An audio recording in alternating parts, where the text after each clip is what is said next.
So left with just one option, the Pakistan planners decided to move forward with the offensive with no air cover. The intelligence reports received by the Pakistan Army planners indicated that the Jaisalmer airstrip had not been activated by the Indian side, so no air action was to be expected from the Indian Air Force. With no air action expected from either side, and with the Pakistan Army's overwhelming superiority in the ground forces, the Pakistan thrust had a good chance at succeeding. The odds looked good on paper, so the Pakistan Army decided to go ahead with the offensive on December 4th, 1971, without air cover from the Pakistan Air Force. It was a calculated risk which proved to be very costly for the Pakistan side because, unknown to the Pakistan planners, a training flight of 4 Hunter fighters had recently been moved from Jamnagar to Jaisalmer to form an ad hoc squadron. This squadron, with Wing Commander M.S. Bawa as the base commander, had the primary role of air defense in the region, whereas the Pakistan side had prepared their operation plans based upon the assumption of no air action from the Indian Air Force. On the Indian side, by December 1971, 12th Infantry Division had started concentrating in the Sadewala, Tanot, Kishangarh area in preparation of its operation to capture Rahim Yar Khan. Longewala was originally a BSF post, but in October of 1971, it was vacated by the BSF, occupied by Company A of 23 Punjab with 120 soldiers. This was led by Major Kuldeep Singh Chandpuri. The rest of 23 Punjab was moved to Sadewala to eliminate a Pakistan border outpost prior to the attack towards Rahim Yar Khan. Defences at Longewala were not well developed. No mines had been laid, no barbed wire were erected. A single strand of wire was strung around the perimeter by the BSF to keep their camels from straying. Besides its integral arms, Company A of 23 Punjab had the following weapons: 2 MMGs, medium machine guns, 2 81mm mortars, and 4 shoulder-fired rocket launchers for anti-tank defense. Clearly, their strength was no match to the overwhelming offensive coming their way. At 5:45 p.m. on December 3rd, 1971, Pakistan started all-out war, with the Pakistan Air Force carrying out preemptive strikes at multiple airfields in India. At sunset of December 3rd, the Pakistan force assembled to attack Ramgarh and Jaisalmer started their movements towards the international border. By the early hours of December 4th, they were 30 kilometers from the international border. They were then ordered to disperse in the area and commence further advance only after last light of December 4th. This was done to achieve surprise during the attack. At last light on December 4th, 1971, the thrust commenced their movements to the international border towards their first objective, Longewala. Second Lieutenant Rahim Yar of Company A of 23 Punjab, along with his platoon, was on patrol near the international border when he detected noises near the border that suggested a large number of armored vehicles approaching them. Company Commander Major Kuldeep Singh Chandpuri directed Lieutenant Rahim Yar's patrol to trail the advancing armored column and then got in touch with his battalion headquarters requesting urgent reinforcements, along with armor and artillery support.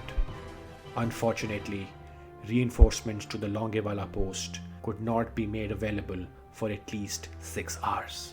No air support could be provided either till dawn, since the Hunter squadron present at Jaisalmer was not fitted with night vision equipment and could not engage in combat missions at night.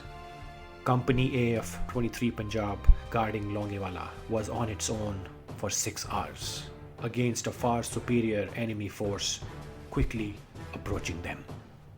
In light of this, the battalion headquarters gave Chandpuri 2 choices: either stay put, defend the post, and contain the attack as much as possible, or vacate the post and carry out a tactical retreat of the company to Ramgarh. This was a difficult choice for Major Chandpuri, considering his command had no transportation and were facing a mobile enemy. So a tactical retreat on foot to Ramgarh, around 60 kilometers away, would not be possible in the given time. But staying put and defending the post meant that his company of 120 men, with their limited weapons, had to contain for almost 6 hours a full-fledged armor thrust coming their way. It must have taken immense courage and determination to make this choice. Major Chandpuri decided to stay put, hold out at the Longewala post for the night until reinforcements could arrive. To give his company the best possible fighting chance, he ensured that all his assets were correctly deployed to make the most of his strong defensive position. The defense occupied a high sand dune which dominated the area, making it very difficult for the enemy armor to easily run over the post. Lacking the time to lay a prepared minefield, a hasty anti-tank minefield was laid by the company around its post. At 12:30 am, December 5th, the Pakistani artillery started pounding Longewala to soften the target, while the Pakistan thrust pushed ahead towards their first objective.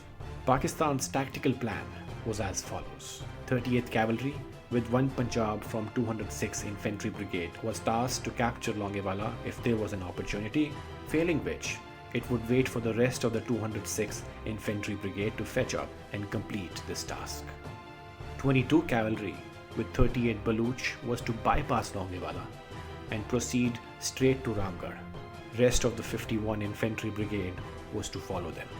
After crossing the international border, the bulk of the tanks of 38 Cavalry either broke down or got stuck in the sand. The Pakistan planners had not done their due diligence on the terrain and did not realize that the Sherman and the T-59 Chinese tanks would be slow to move in the soft sand and hence would not be well suited to carry out a swift operation such as this one. Only 2 tanks reached short of the metalled road from Longewala to Ramgarh.